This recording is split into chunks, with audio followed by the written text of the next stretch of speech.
Private sector involvement in climate action.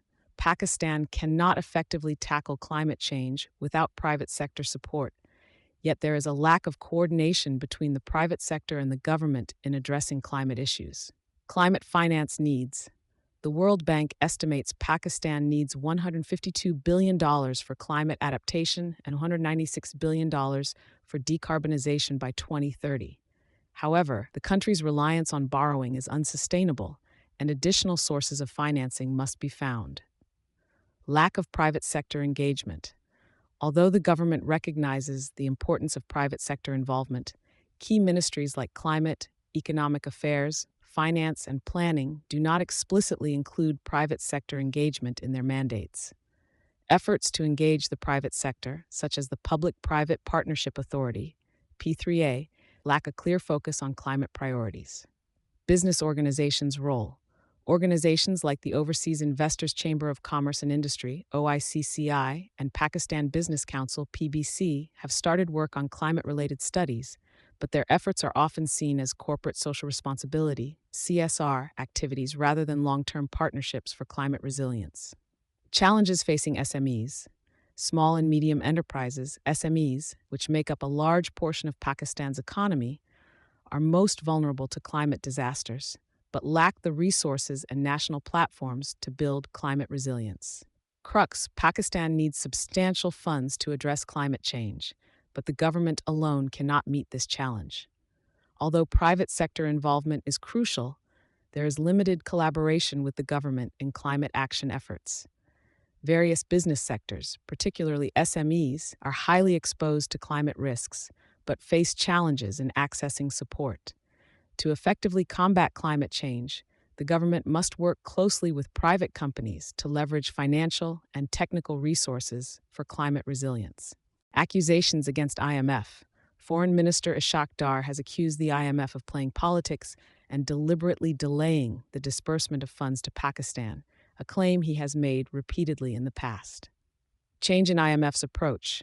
While Dar blames geopolitics, the article suggests that Pakistan is no longer receiving special treatment from the IMF, which it enjoyed from 2001 to 2021 due to geopolitical factors like the U.S. presence in Afghanistan. Shift in financial support. Despite Dar's claim that the IMF wanted to push Pakistan into default, the IMF acted swiftly to arrange a standby arrangement, SBA, in July 2023 to prevent such an outcome. Failure to meet targets. Pakistan's economic struggles are attributed to its inability to adhere to fiscal targets, with expenditures far exceeding projections, which has led to IMF's insistence on strict adherence to commitments. Political instability and economic mismanagement. Since 2020, both the PTI and PDM governments have failed to implement necessary economic adjustments due to political instability and competition, delaying progress toward macroeconomic stability. Consequences of dithering. Pakistan's repeated failure to meet economic commitments has diminished confidence among creditors, making it harder to secure financial support without stricter assurances. Crux, Foreign Minister Ishaq Dar's claim that the IMF is using geopolitics to delay funds is questioned. The article suggests that Pakistan's previous geopolitical advantages have faded since the U.S. withdrawal from Afghanistan. The real issue lies in Pakistan's inability to meet economic targets, leading to delays in IMF support. Political instability and economic mismanagement over the years have made it difficult to stabilize the economy, and blaming the IMF distracts from the need for stronger domestic economic reforms. Kuldip Nayar's life and career. Kuldip Nayar, an influential Indian political columnist, lived through significant historical moments, serving as editor of The Statesman, being imprisoned during Indira Gandhi's emergency, and acting as India's High Commissioner to the UK. Insights on leaders. Nayar's recollections of prominent figures such as Gandhi, Jinnah, Bhutto, and Vajpayee offer nuanced views of their personalities and political decisions. He remembered Jinnah dismissing the idea of future conflict between India and Pakistan and was critical of Z.A. Bhutto's arrogance. Indo-Pak relations. A strong advocate for peace between India and Pakistan, Nayar participated in some symbolic gestures like lighting a candle on the Wagah border annually on Aug 14-15 and riding with Atal Bihari Vajpayee in a peace bus to Lahore. Views on Indian politics. Nayar admired Jawaharlal Nehru, but was critical of Indira Gandhi's authoritarian rule and her son Sanjay's ambition to suspend elections. He also noted Manmohan Singh's discomfort with Sonia Gandhi's influence over his premiership. Fascination with cultural figures, Nayar appreciated the literary and artistic figures of his time, including Faiz Ahmed Faiz, who, to his surprise, named Nayar Noor as his favorite singer, and Noor Jahan, whom he interviewed with humor. Enduring legacy. Even after his death in 2018, Nayar's commitment to peace between India and Pakistan was symbolically honored when his ashes were taken to Lahore, where he had advocated for better relations through personal and public efforts. Crux, simplified explanation. Kuldip Nayar, a towering figure in Indian journalism, lived a life intertwined with major political events in both India and Pakistan. He admired some leaders like Nehru, criticized others like Bhutto and Indira Gandhi, and remained a strong advocate for peace between India and Pakistan throughout his career. His legacy of promoting Indo-Pak friendship endured even after his death. Growth of informal jobs in Pakistan. Informal jobs have increased due to high income taxes and firms attempting to cut costs. Informal labor, similar to that in economies like Tanzania and Ethiopia, hampers growth compared to countries like Taiwan and Vietnam, which rely on formal jobs for economic development. Automation and economic challenges. As automation advances, labor-intensive economies like Pakistan could face further decline. Low-wage, unskilled jobs offer short-term survival but cannot drive long-term growth. A shift toward formal employment and skill development is crucial. Importance of education and training. Education and training are essential for economic progress. Countries with growing informal sectors, like the Philippines and Argentina, have stagnated. In Pakistan, low-skill workers face poor job security, lack of contracts, and little social protection. Skill development for industrial growth. Pakistan needs to introduce STEAM-based and digital literacy programs to enable labor mobility and prepare workers for high-skill, high-paying jobs.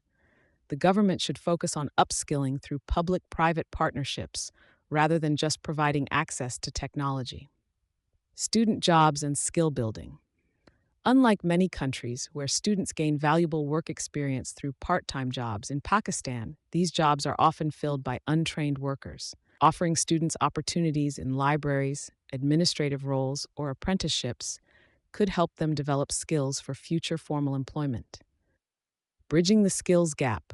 Pakistan must establish training and certification programs to move away from an informal economy. By upskilling the workforce, the country can create more formal employment opportunities and ensure economic security for its citizens. Crux, the growth of informal jobs in Pakistan is hindering long-term economic development. As automation progresses, low-skilled, low-paying jobs won't sustain the economy. Pakistan needs to focus on skill development and formal employment through better education, training, and public-private partnerships. Offering students work opportunities for skill building is also crucial to bridging the gap between informal and formal employment sectors. Protest by KP Police. Police personnel in Laki Marwat have been protesting for 3 days, demanding to lead the counterterrorism efforts in their area rather than the military. They are joined by colleagues from nearby districts and have received support from political parties, civil society, and local tribes. Rising militancy. The region has seen an increase in militant attacks, particularly targeting police, security officials, and government representatives. In August alone, KP witnessed 29 terrorist incidents, with 25 casualties, highlighting the severity of the situation.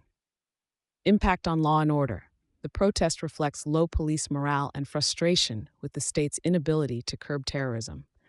The local administration's failure to address the police concerns has worsened the situation, leading to a disruption of traffic and daily life in the region.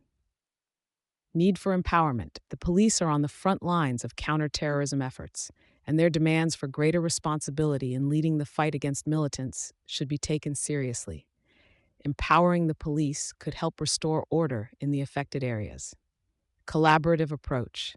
A comprehensive counterterrorism strategy requires the collaboration of the police, counterterrorism department, CTD, intelligence agencies, and the military. Addressing the militants effectively also means considering the safety and concerns of local civilians. Urgency of action. The KP government and security forces must respond sympathetically to the police and civilian demands. While the military's involvement may be necessary in certain operations, the police should lead the effort, with the military supporting them as needed. After operations.